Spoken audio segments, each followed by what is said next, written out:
الدين النصيحة. Bismillah, walhamdulillah, wassalatu wassalam ala nabiyyina Muhammad, amma ba'd. Qu'est-ce que la véracité? Et comment être au nombre des véridiques? Voici une question existentielle qui anime et intrigue beaucoup de musulmans. Nous allons essayer d'y répondre d'une manière très concise en s'appuyant sur les propos de l'éminent imam Ibn al-Qayyim rahimallah. Ibn al-Qayyim, premièrement, en guise d'avant-propos, nous divise la véracité en trois catégories. Et il nous explique que pour que la personne obtienne la véracité et soit au nombre des véridiques, elle se doit d'obtenir ces trois points-là qui sont essentiels. Voici donc la parole de Ibn al-Qayyim rahimallah, tirée de son célèbre livre Madarij as-Salikin. Il nous dit donc, la véracité dans les propos renvoie à la rectitude de la langue par rapport aux paroles qu'elle prononce, à l'instar de l'épi de blé qui se tient droit sur sa tige. Puis ensuite il nous dit, la véracité dans les actes désigne quant à elle la capacité à se tenir droit par rapport aux injonctions divines et à suivre la voie prophétique, à l'instar de la tête qui se tient au-dessus du corps. Et enfin, la véracité spirituelle renvoie à la sincérité liée aux actes du cœur et des membres et à l'aptitude à libérer l'énergie qui permet d'œuvrer. Puis il conclut en nous disant, c'est ainsi que le serviteur peut compter parmi ceux qui sont venus avec la véracité. Donc reprenons ces trois points très rapidement. Premièrement, la véracité dans les propos. Ceci renvoie quoi, comme Ibn al-Qayyim a expliqué, ceci renvoie à la rectitude de la langue par rapport aux paroles que nous prononçons. Donc premièrement, on se doit de prêter attention à ce que l'on dit et que nos paroles soient des paroles bonnes et éviter les paroles mauvaises. Et ceci nous permettra de cheminer sur ce premier point qui est la véracité dans les propos.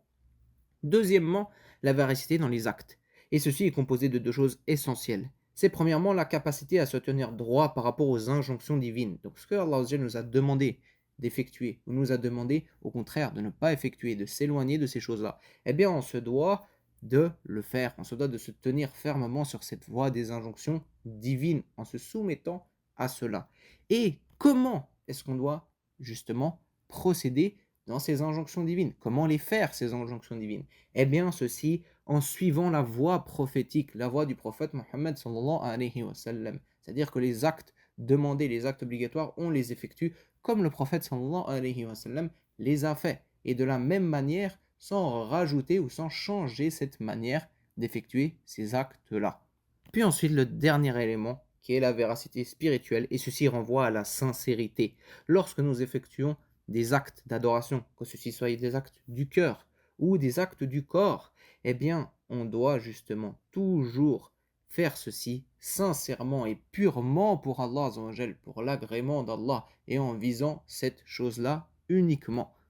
Et si justement, maintenant, on fait des efforts dans ces trois points-là, et nous essayons de cheminer un maximum dans l'excellence à propos de ces trois points que l'on vient de citer, eh bien, on obtiendra quoi? On obtiendra la véracité et nous serons, Inch'Allah, au nombre des véridiques. Et sans aucun doute, être au nombre des véridiques est une chose exceptionnelle, est un degré très haut dans l'islam. Et premièrement, ceci est un ordre qu'Allah Azzawajal nous a donné. Car Allah Azzawajal nous dit dans le Coran, ô vous qui croyez, craignez Allah et soyez avec les véridiques. Nous voyons donc qu'Allah Azzawajal nous a ordonné d'être parmi les véridiques. Et maintenant, quelle est la récompense de cette chose-là? Quelle est la récompense de la véracité? Quelle est la récompense d'être au nombre des véridiques? Est-ce que ceci est un haut degré dans l'islam? Eh bien, Allah nous dit dans le Coran, quiconque obéit à Allah et aux messagers, ceux-là seront avec ceux qu'Allah a comblés de ses bienfaits. Les prophètes, les véridiques, les martyrs et les vertueux. Et quels compagnons que ceux-là! Nous voyons donc que cette chose-là, d'être parmi les véridiques, nous voyons que ce statut-là, d'être véridique, eh bien c'est un statut élevé et très noble. Car Allah Azzawajal l'a cité avec qui? Avec les prophètes, qui sans aucun doute ont un degré extrêmement élevé. Et également les martyrs et également les vertueux. Donc il ne fait aucun doute qu'obtenir ce degré-là et vouloir tendre à obtenir la véracité et être au nombre des véridiques est un objectif majeur pour tout musulman. Et nous devons justement de faire des efforts dans cette voie-là. Et comment les faire? En justement appliquant ces 3 points-là que Ibn al-Qayyim nous a cités et faisant un maximum d'efforts pour se tenir à cette chose-là afin d'être compté parmi les véridiques. Wallahu a'lam wa sallallahu ala nabiyyina Muhammad walhamdulillahi rabbil alamin.